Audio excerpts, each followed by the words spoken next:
नमस्कार बंधुरा सुप्रभात। आज के मेनू पनीर कषा।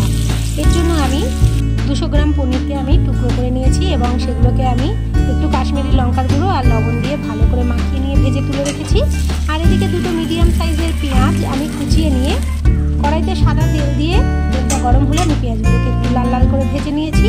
আর মশলা করে নিয়েছি একটা মিক্সিতে কয়েক টুকরো আদা, কয়েক টুকরো রসুন, কাঁচা লঙ্কা আর হাফ পিস টমেটো। এই পেস্টটা আমি ভাজা পেঁয়াজের মধ্যে দিয়ে দিয়েছি 1 চা চামচ জিরে গুঁড়ো, 1 চা চামচ হলুদ গুঁড়ো, 1 চা চামচ কাশ্মীরি লঙ্কার গুঁড়ো, স্বাদ অনুযায়ী লবণ এবং কয়েক দানা চিনি দিয়ে আমি খুব ভালো মতো এগুলোকে কষিয়ে নিয়েছি। মশলা কষে গেলে দুটো কাঁচা লঙ্কা চিড়ে দিয়ে দিয়েছি এবং ভেজে রাখা পনিরগুলোকে আমি দিয়ে দিয়েছি।